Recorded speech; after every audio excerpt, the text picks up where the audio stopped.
এরপর আবার দ্বিতীয় পরীক্ষা আল্লাহ নিচ্ছে। প্রথমে বাচ্চা জন্মাবার পর রেখে এলো, এরপরে কিছুদিন বাচ্চাকে কাছেই পেয়েছে। এখন আল্লাহ তাআলা বলেন আর এক পরীক্ষার ইব্রাহিম, খেজুর বাগান দিলে শুনবো না,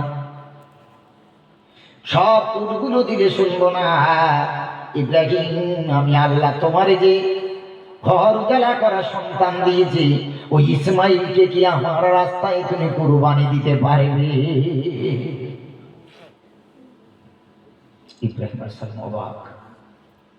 ওটা তিনি একবারের জন্য ভাবেননি যে আমার আল্লাহ আমার সন্তানকে চাইবে, একবারের জন্য ভাবেন পারে কোনো ভাব?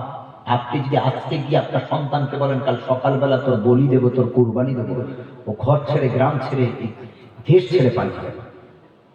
তোমার মতো বাবার দরকার নেই, ভিক্ষা করে খাবো তাও ভালো, চায়ের দোকানে কাজ করে খাবো তাও ভালো, ম্যাথরের কাজ করে খাবো তাও ভালো, জীবন তোমার হাতে দিতে পারবো না। আরে ইব্রাহিম নবী আলাইহিস সালাম তিনি আল্লাহকে বললেন, আল্লাহ রাজি, আপনি চেয়েছেন কেন রাজি হব? কোনো বাপ কি পারে তার সন্তান, সামান্য সন্তানের একটু হোঁচট লাগলে বাপের কলিজাটা চৌচির হয়ে যায়, মায়ের কলিজাটা চৌচির হয়ে যায়, কষ্ট হয়। বাচ্চা যদি কেঁদে বসে বাপ মায়ের ঘুমটুকু উড়ে যায়। হযরত ইব্রাহিম আলাইহিস সালাম নিজ সন্তানের কাছে গেলেন, ইন্নী আরা ফি মানামি আন্নী আযবাহুকা ফানজুর মাযা তারা। এই আয়াত দিয়ে আরেকটা শিক্ষা পাওয়া যায়। আল্লাহ ইব্রাহিম নবী আলাইহিস সালামের সন্তান চেয়েছেন। হযরত ইব্রাহিম নবী সন্তানের সাথে আলোচনা করছেন, পরামর্শ করছেন। সুবহানাল্লাহ। পৃথিবীর বহু পিতা আছে, তারা ছেলেদের সাথে আলোচনা করে। অ্যাডাল্ট ছেলে, উপযুক্ত সন্তান, বাপ কোথায় কত টাকা রাখছে, কার কাছে ধার দেনা করেছে কত টাকা, কোথায় কি জমি কিনেছে, কোনো সন্তানকে জানায় না। হঠাৎ করে স্ট্রোক করে কোনো রোগ হয়ে মারা যাবে, তখন গ্রামের কেউ এসে বলবে তোমার বাপের কাছে 10,000 টাকা পেতাম তো তুমি সন্তান দিয়ে দিও, কোনো প্রমাণ নেই। অথচ ইব্রাহিম নবী তার সন্তানের সাথে পরামর্শ করছেন। সুবহানাল্লাহ। এই জন্য বাপ হিসেবে সন্তানের সাথে পরামর্শ করা ইব্রাহিম নবীর সুন্নাত। ইব্রাহিম নবী আলাইহিস সালাম দিয়ে বলছেন, ইন্নী আরা ফিল মানাম, আমি ঘুমের ভিতরে দেখলাম আল্লাহ আমারে দেখালেন, আন্নী আযবাহুকা, আমি তোমাকে আল্লাহ রাস্তায় জবাই করছি। ফানজুর মাযা তারা, এ বাবা তোমার কি মত, তুমি কি বলতে চাও? সুবহানাল্লাহ। কি সন্তান দেখবেন ইসমাঈল আলাইহিস সালাম, কেমন সন্তান দেখেন। পালিয়ে যাননি, ঝগড়া করলেন না। এই কথা শুনেই ইসমাঈল আলাইহিস সালাম একজন কিশোর, তিনি চিন্তা করলেন আমার যেই বাপ আমাকে কথা বলতে পারে, আমার সেই বাবার কলিজাটা ভেঙে চৌচির হয়ে যাচ্ছে, আর কত আমার বাপ সহ্য করবে? ইসমাঈল সাল্লাম তাকে ভাবছেন যে কথা যে আমার বাপ আমাকে বলছে, আমার বাপ কতটা কষ্ট ভরা হৃদয় নিয়ে আমার এই কথাটা বলছে। সন্তান কেমন নবী, বাপ নবী, ইসমাঈল নবী, ইসহাক নবী, কি করে ঘটনা শোনাই, নিজেই তো নিজেকে কন্ট্রোল করতে পারি না। ইসমাঈল আলাইহিস সালাম বুঝতে পারলেন আমার বাবার কলিজায় কষ্ট হয়। আব্বার মুখের দিকে তাকিয়ে বলছে, আব্বা ইয়া আবাতি ফাআল মা তু'মার, ও আমার প্রিয় আব্বা, ইফআল মা তু'মার, আল্লাহ যে হুকুম করেছে তুমি সেই হুকুম পালন করো আব্বা। সুবহানাল্লাহ। সন্তান পালায় না, আব্বা বাপ সান্ত্বনা দিচ্ছে, আব্বা তুমি চিন্তা করবে, আমাকে তো অনেক ভালোবাসো, আমি জানি তোমার কষ্ট হচ্ছে, কারণ পৃথিবীর কোন বাপ তার নিজ হাতে তার সন্তানকে হত্যা করতে পারে না। আমি জানি তোমার মনের অবস্থা, তুমি চিন্তা করো না আব্বা, আল্লাহ যে হুকুম করেছে সেই হুকুম তুমি পালন করো। আর তুমি চিন্তা করছো কুরবানি দেওয়ার সময় আমি পালিয়ে যাব, আমি দৌড় দেব, আমি ছটফট করব, তুমি এই চিন্তা করছো আব্বা? চিন্তা করো না, সাতাজিদুনি ইনশাআল্লাহ মিনাস সাবিরিন। আমার আল্লাহ যদি চায় আমি তোমার ইসমাইল এক ইঞ্চি নড়াচড়া করবো না, আমাকে ধৈর্যশীলদের অন্তর্ভুক্ত পাবে। আমি নড়বো না, আমি সরবো না, আপনি আমাকে জবাই করবেন আল্লাহর রাস্তায়, আমি আপনাকে কষ্ট দেব না আব্বা। হযরত ইব্রাহিম আলাইহিস সালাম ঝরঝর করে কাঁদছে, কিন্তু হুকুমটা করেছেন কে? আল্লাহ। একটু চিন্তা করেন সেই দিনের কথা,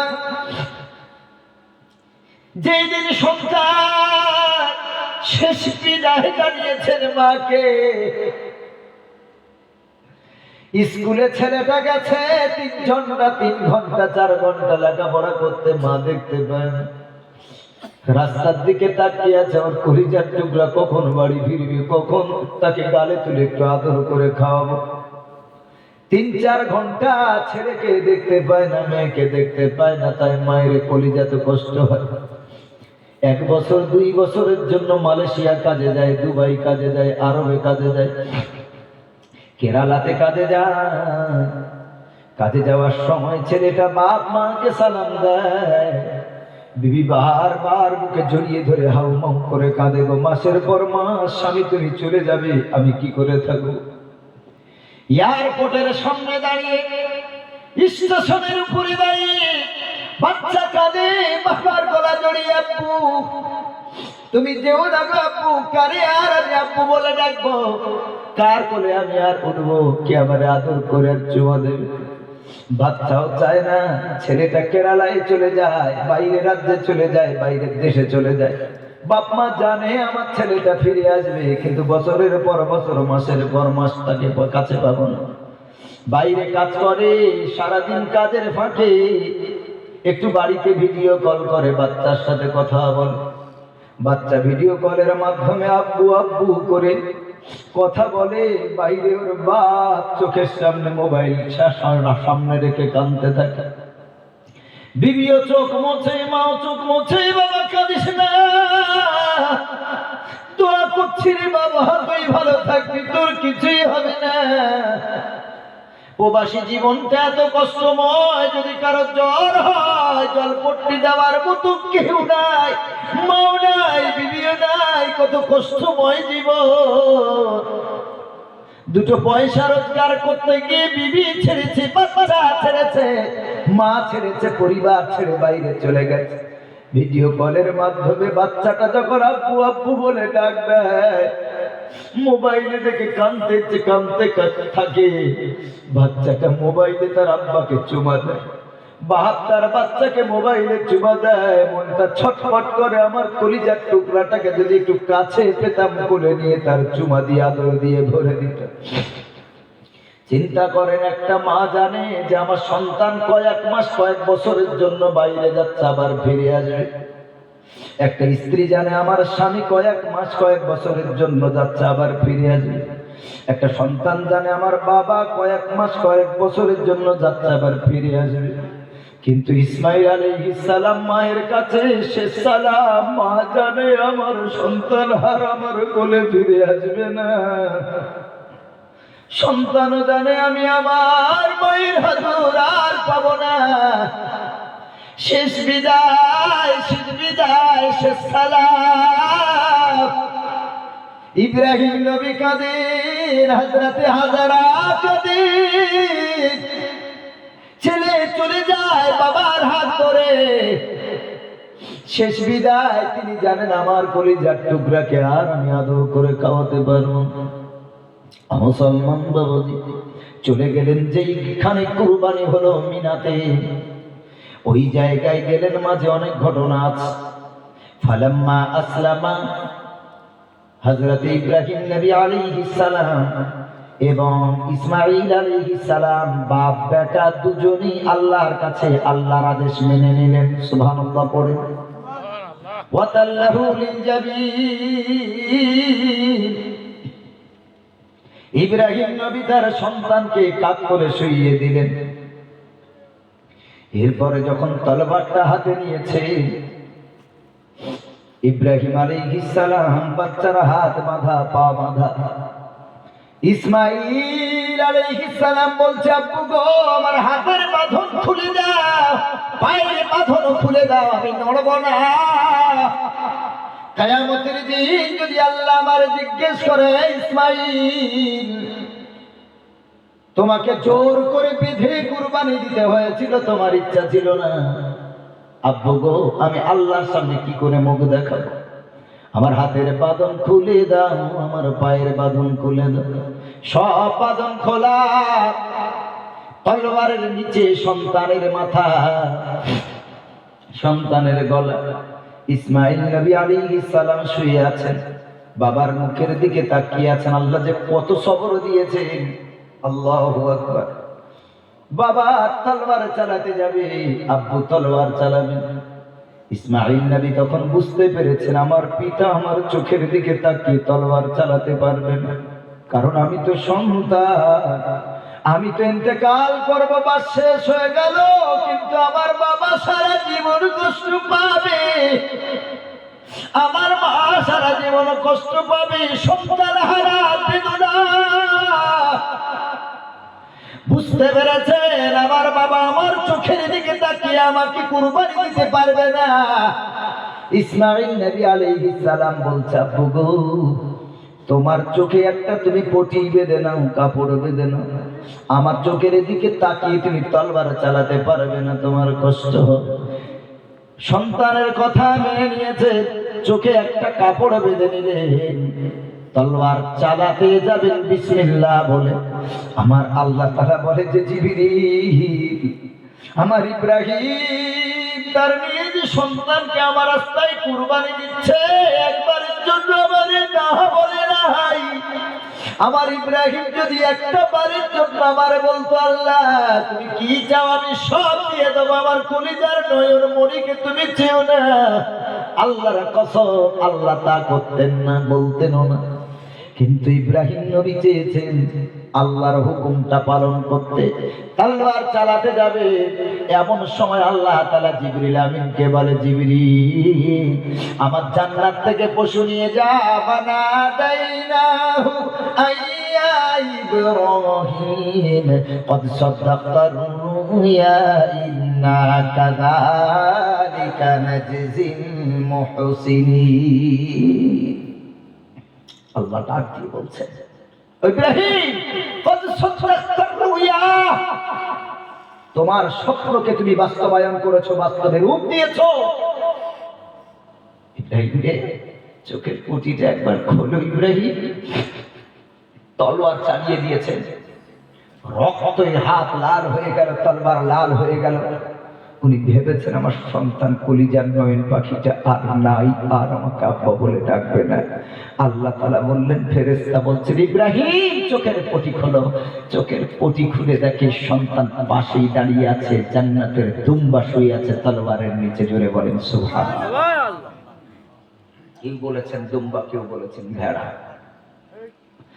আল্লাহ ডাক দিয়ে বলেন, ইব্রাহিম ওয়াফাদাইনাহু বিযিবহিন আযীম, আমি আল্লাহ তোমার কুরবানিটাকে জান্নাতের পশু দ্বারা আমি আল্লাহ কবুল করে নিলাম।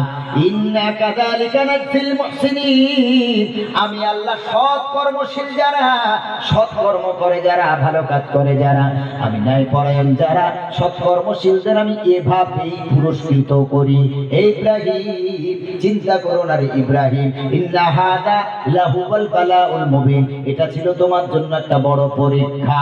তুমি পরীক্ষাতে জয়লাভ করেছো, জয়ী হয়েছো, তোমার পরীক্ষাতে তুমি সাকসেসফুল অর্জন করেছো, সাকসেস অর্জন করেছো। ইব্রাহিম রে, আমি এত বড় জালিম না যে তোমার সন্তানকে নেব, আমি আল্লাহ শুধুমাত্র তোমার ঈমানের পরীক্ষা নিলাম। ও মুসলমান বাবাজি, ঈমানের পরীক্ষা আল্লাহ নেবেন, ওই পরীক্ষায় ভেঙে পড়লে হবে না। রমজান মাস হলো তেমনই এক পরীক্ষার মাস, আমল তৈরি করে নেন। এই মাস চলে গেলে আর হয়তো পাবেন না। আমি এই 3টে বছর আপনাদের এখানে আসছি। আমি প্রথম যে বছর এসেছিলাম, যাদেরকে নিয়ে জলসা করেছিলাম, আমি জানি তাদের ভিতরে অনেকগুলো মুখ দুনিয়া থেকে চলে গেছে, আর তারা এখানে নাই। গত বছর যাদেরকে নিয়ে জলসা করেছিলাম, আমি না জানি একটা বছর এলাকার কত মানুষ মারা গেছে। তারা অনেকে না, তাদের মুখটা আর দেখতে পাই না। তারাও মনে মনে আশা করেছিল 2027 2026 আবার জলসা শুরু। আমি এই 2026 যাদের মুখটা দেখে দেখে জলসা করছি, আমি জানি না 2027 আমি না আপনি কে এক বছরের মেহমান, কে চলে যাব এক বছরের ভিতরে। কত মুরব্বী দাদু ভাই, কত বাবাজি দেখতে পাচ্ছে, আমি জানি না এক বছরের ভিতরে কে দুনিয়া ছেড়ে চলে যাবে। কত এই 3 বছরের ভিতরে আমার শ্রোতা অডিয়েন্স কত এখানে ছিল, তারা অনেকে মাটির নিচে চলে গেছে, এখানে আর নাই। এই জন্য করে সময়ের মূল্য দাও, কখন মৃত্যু চলে আসে। রমজানটাকে হেলায় কাটিও না। আখেরি পয়গম্বর আলাইহিস সালাম বলে, মান সামা রমাযান ঈমানান ওয়া ইহতিসাবান গুফিরা লাহু মা তাকদ্দামা মিন যামবি। যারা রমজানের সবগুলি রোজা রাখলো, তাদের জীবনের সব গুনাহগুলো আল্লাহ ক্ষমা করে দেবে। আবার আখেরি পয়গম্বর বলেন, মা মিন আবদিন ইয়াসুমু ইয়াওমান ফি সাবিলিল্লাহ ইল্লা বা'দাল্লাহু বিযালিকা ওয়াজহাহু আনিন নারি 70 খরিফান। যারা রমজান মাসের একটা রোজা যারা রাখলো, একটা রোজার ফজিলত নবীজি বলেছেন, যারা আল্লাহর খুশির জন্য, আল্লাহর জন্য একটা রোজা রাখবে, ইল্লা বা'দাল্লাহু বিযালিকা ওয়াজহাহু আনিন নারি 70 খরিফান। আল্লাহ তাআলা এক রোজার বরকতে কিয়ামতের দিন, মুসিবতের দিন, আল্লাহ ওই বান্দাকে, ওই রোজাদারকে জাহান্নাম থেকে 70 বছরের দূরত্বে রাখবে। আল্লাহর নবী সাল্লাল্লাহু আলাইহি ওয়াসাল্লাম বলেন, রমজান মাসে দিনের বেলা স্ত্রী সহবাস পানাহার সব আল্লাহর জন্য যারা ত্যাগ করে, আল্লাহর নবী বলছেন, ইয়াতরুকু শাহাওয়াতাহু ওয়া তাআমাহু ওয়া শারাবাহু মিন আজলিহি লিআজলি। আল্লাহর নবী সাল্লাল্লাহু আলাইহি ওয়াসাল্লাম বলেন, রমজানের রোজার মাধ্যমে দিনের বেলা যারা আল্লাহর সন্তুষ্টির জন্য, আল্লাহর রেজামন্দির জন্য, যারা স্ত্রী সহবাস থেকে, পানি পান থেকে, খাদ্য আহার করা থেকে যারা বিরত থেকেছে, নবীজি বলেছেন আল্লাহ তাদের কত ভালোবাসেন। লাখুলুফু ফামিস সাইমি ইয়াতয়াবু মিন রিহিল মিসকি। সারাদিন রমজান মাসে খালি পেটে থাকার দরুন মুখে যে একটা গ্যাস তৈরি হয়, গন্ধ তৈরি হয়, আখেরি পয়গম্বর আলাইহিস সালাম বলেন, ওই রোজাদারের মুখের দুর্গন্ধ তোমার পাশের বন্ধু সহ্য করবে না। কথা বললে মুখ ঘুরিয়ে নেবে, বিবি সহ্য করবে না মুখের দুর্গন্ধ। কিন্তু আখেরি পয়গম্বর আলাইহিস সালাম বলেন, আল্লাহ রোজাদারকে এতটাই ভালোবাসেন, ওই রোজাদারের মুখের দুর্গন্ধ আতয়াবু মিন রিহিল মিসক, মিশকে আম্বারের থেকেও আল্লাহর কাছে পবিত্র হয়ে যায়। শুধু তাই নয়, আল্লাহর নবী সাল্লাল্লাহু আলাইহি ওয়াসাল্লাম বলেছেন, রমজান মাসের রোজা তোমরা ছেড়ে দিও না, ওয়ালিতুকমিলুল ইদ্দাতা ওয়ালিতুকাব্বিরুল্লাহা আলা মা হাদাকুম। আল্লাহ রাব্বুল আলামিন 2 নম্বর পারা 7 নম্বর পৃষ্ঠাতে আল্লাহ তাআলা বলেন, ওয়ালিতুকমিলুল ইদ্দা, রমজানের দিনগুলো তোমরা পরিপূর্ণ করো রোজার মাধ্যমে, তোমরা রোজা ছেড়ে দিও না। ওয়া আনতাসুমু খায়রুল লাকুম ইন কুনতুম তা'লামুন, তোমরা যদি জানতে রোজা তোমাদের কত উপকার করে, কত রোগ রমজান মাসে কত রোগ সেরে যায়, তোমরা যদি এটা জানতে তাহলে রোজা ছেড়ে দিতে না। নবীজি আলাইহিস সালাম বলেন, ইন্না ফিল জান্নাতি বাবান ইয়াকালু লাহু রায়্যান, জান্নাতে এমন একটা গেট আছে যেই গেটের নাম হলো রায়্যান। কি নাম বাবুজি? রায়্যান, মনে রাখবেন। ইয়াকালু লাহু রায়্যান, রাসূল বলেছেন যেই গেটকে বলা হয় রায়্যান, ইয়াদখুলু মিনহুস সাইমুন, ওই কিয়ামতের দিন এই রায়্যান নামক গেট হতে কেবলমাত্র রোজাদারেরাই প্রবেশ করবে। জোরে বলেন সুবহানাল্লাহ। কারা প্রবেশ করবে? রোজাদার। রমজানের রোজা ফরজ, একটা ছাড়লে 7টা রোজা করে কাফারা আদায় করতে হয়, খবরদার ছাড়বেন না। খুব অসুস্থ আলাদা কথা, অনেক বয়স হয়ে গেছে, আল্লাহর কোরআন বলছে, ফামান কানা মিনকুম মারিদান, যদি খুব অসুস্থ হও তোমাদের ভিতরে কেউ, আও আলা সাফারিন, অথবা মুসাফিরে, প্রবাস জীবন, মুসাফির অবস্থায় আছো, ফাইদ্দাতুন মিন আইয়ামিন উখর, অধিক অসুস্থতার কারণে এবং মুসাফির হওয়ার কারণে ওই কদিন যারা রোজা ছাড়বে পরে এই রোজার কাজাটা করে দেবে। আল্লাহ তাআলা বলেন আল্লাহ তাআলা বলেন ওয়া আলাল্লাযীনা ইউতিকুনাহু ফিদিয়াতুন, আর যাদের বয়স অনেক বেশি হয়ে গেছে, বিছানা থেকে আর উঠতে পারে না, হাঁটাচলা করতে পারে না, এমন রোগ হয়েছে সে রোগ আর কোনোদিন ছাড়বে না বলে ডাক্তার বলে দিয়েছে। আল্লাহ তাআলা বলেন 70 বছর, 80 বছর, 90 বছর, 100 বছর, অনেক বয়স হয়ে গেছে, রোজা রাখার মতো ক্ষমতা আর তার নাই। আল্লাহ তাআলা বলেছেন তারা কি করবে, ফিদিয়াতুন তুআমু মিসকিন, 30 দিন যদি রোজা রাখতে পারে, 30 দিনই একটা করে মিসকিন 2 বেলা তার বাড়িতে খাইয়ে দিলে আল্লাহ তাদের কোনো কাজা রাখেন নিজরে, বলেন সুবহানাল্লাহ। বৃদ্ধ মানুষ যদি আল্লাহ কাজা রাখেন তো কাজাটা আদায় করবে কখন? আর তো জোয়ান হবে না, এমন রোগ হয়েছে সারবে না, সুস্থতা আর পাবে না, তাহলে কাজা রাখবে কখন? এই জন্য আল্লাহ বলে তোমাদের কাজাও নাই, মাফ করে দিলাম, শুধু 2 বেলা বাড়িতে যেমন খাও সেই রকম তোমাদের এক একজন মিসকিনকে তোমরা যে কদিন রোজা রাখতে পারবে না খাইয়ে দিও। সুবহানাল্লাহ। নারীদের পিরিয়ড চললে রোজা মাফ, যে কদিন মাফ পরে কাজা। অসুস্থতা অনেক বেশি, যে কদিন অসুস্থতা আছো, অসুস্থ আছো, ওই কদিন রোজা মাফ, পরের কাজা আছে। দেখেন, অসুস্থর জন্য কাজা।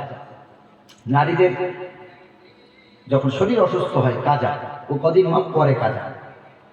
মুসাফির অবস্থায় যে কদিন মুসাফির আছে ওই কদিন রোজা মাফ পরে কাজা। কিন্তু বৃদ্ধদের কোনো কাজা আল্লাহ রাখেন নিজরে, বলেন না সুবহানাল্লাহ। কত দয়া করেছেন মহান আল্লাহ তাআলা। আল্লাহ তাআলা বলেন ইউরিদুল্লাহু বিকুমুল ইসরা, আমি আল্লাহ তোমাদের জন্য কঠিন চাই না, সহজটাই চাই, যেটা তোমাদের কষ্ট না হয় এমনটাই চাই। ওয়ালা ইউরিদু বিকুমুল উসরা, আমি আল্লাহ কঠিন চাই না, জোরে বলেন সুবহানাল্লাহ। হুজুর এসে গেছেন, এখন এই কথা রাখবেন। এই জন্য আল্লাহ রমজান মাসে রোজা রাখবো ইনশাআল্লাহ। পরে আল্লাহ যতক্ষণ ক্ষমতা হতে পারে, এটাই জীবনের শেষ রমজান হতে পারে। সাহাবীগণ রমজান মাসে রোজাগুলো যত কমতো তত কাঁদতেন, যার জীবনে রোজা পাবো কিনা জানি না। আমরা তো উল্টো, রোজা যত কমে ঈদের আনন্দ করি। জি না, আল্লাহর কাছে দোয়া করুন সবসময় যে আল্লাহ 30টা রোজা যেন আমরা ঠিকভাবে করতে পারি। আল্লাহ রাসূল বলেন রমজান মাসে ঝগড়া এসব কিছু করবে না, জবানটাকে হেফাজত করো। যদি কেউ বলে ঝগড়া করতে আসে, ওয়াইনিন কাতালাহু আও শাতামাহু ফালিয়াকুল ইন্নী সাইম, যদি কেউ রোজা অবস্থায় ঝগড়া করতে আসে শুধু বলবেন ইন্নী সাইম, আমি রোজাদার, এর বেশি আর কিছু বলবেন না। জবান হেফাজত আল্লাহ করার তৌফিক দান করুক। আগামীতে রমজানগুলি, রোজাগুলি আল্লাহ আমাদের সুস্থ রেখে আমরা যেন সব রোজা আল্লাহ আমাদের মাধ্যমে করিয়ে নেন, সেই তো আল্লাহর কাছে করি। সকলে বলেন আল্লাহুম্মা আমিন। ওয়া আখিরু দাওয়ানা আনিল হামদুলিল্লাহি রাব্বিল আলামিন। আসসালামু আলাইকুম ওয়া রাহমাতুল্লাহি ওয়া বারাকাতুহু। সকলে মুহাব্বতের সাথে দুরূদ শরীফ পড়েন। আল্লাহুম্মা সাল্লি আলা